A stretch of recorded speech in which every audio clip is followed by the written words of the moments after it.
Welcome to Cooking with Dragons. My name is Work, and this is another video. Today I'm making something called Rumpledethumps. It's a Scottish dish, which is mostly comprised of cabbage, some green onions, which is kind of a thing I picked up from somebody I watched make it. And yeah, you just boil some potatoes. I leave the skins on because it's easier to peel it afterwards. And then I'm going to throw these green onions into this milk here to infuse. And then I'm going to saute some onions and the cabbage into this pan with a good amount of butter. And then yeah, that should be good.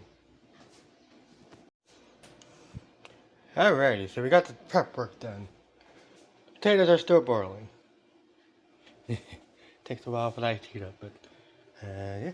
There's those onions, good bit of cabbage.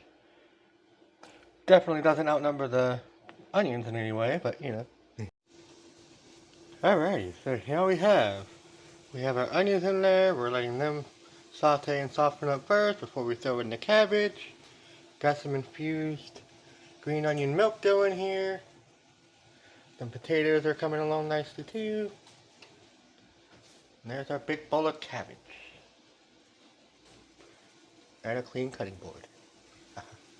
Yeah, once these are nice and boiled, and you can just peel the skin off that way, and then let them cool down for a second, and then you just peel them, and then mash them the way you want to. And we're going to infuse them with this milk. And then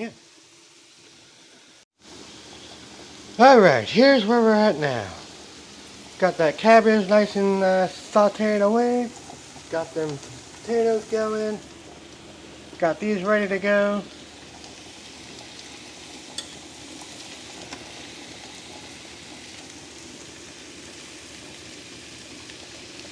Not quite fork tender yet on those potatoes, but we're getting there. And yeah, that's what we're looking for there. And now, you can reduce this to however long you want, but you're definitely going to need a pan big enough to hold it all. So that's kind of why I used an oversized pan, so that way I wouldn't, overcrowd it too much, but, But it's turning out pretty good, I think. It's getting a nice little bit of char in there, which I like on most things, so yeah. So yeah, interesting thing about Rumpledethumps, as it's called, is that it's called differently in other countries. In England, it's called Bubble and Squeak, and then in Ireland, it's Coal Cannon, I believe it is. But essentially, what the idea of this is to basically just use up whatever leftovers you have.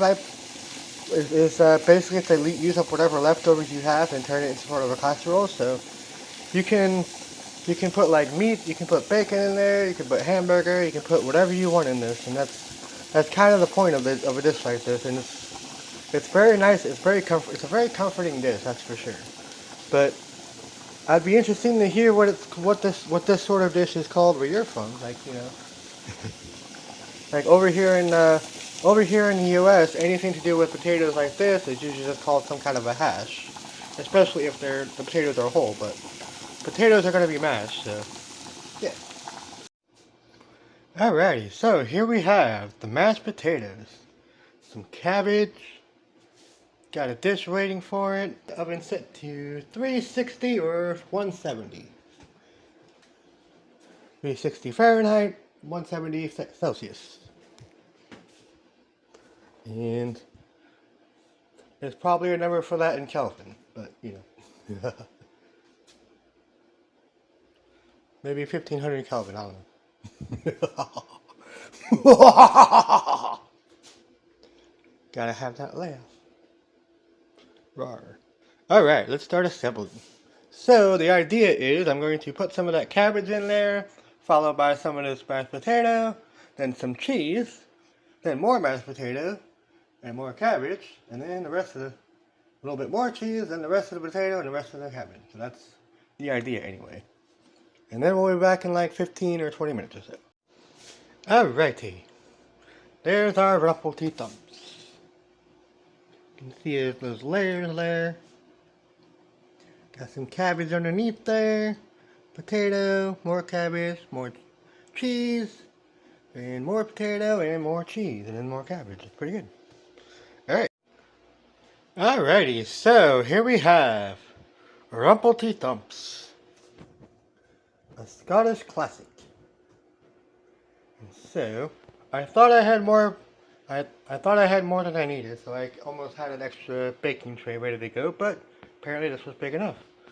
But whenever you go to make this, you kind of want everything kind of like towering at the last part, but I didn't use enough potatoes, so yeah. I used like 3 potatoes, but it's close enough. So the next thing we have to do is cut this before it cools. Otherwise, otherwise it'll make it harder to get the cheese, and make it harder to serve it without pulling off all the cheese.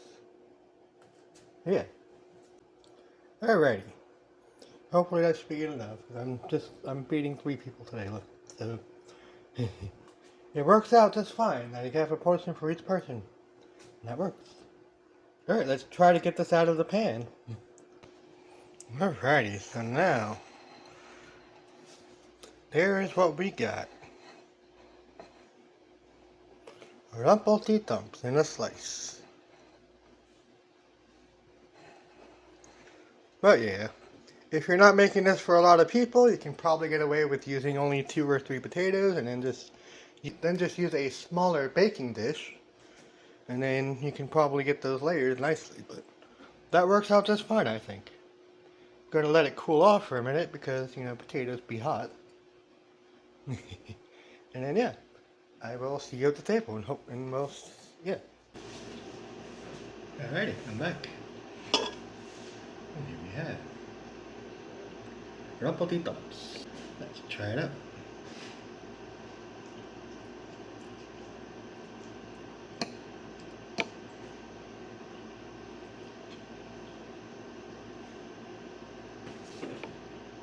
Still pretty hot. Takes a while for mashed potatoes to cool down. It's very rustic. You get that nice potato, nice cheese, onion, and that crunchy cabbage adds a nice texture to it. Yeah.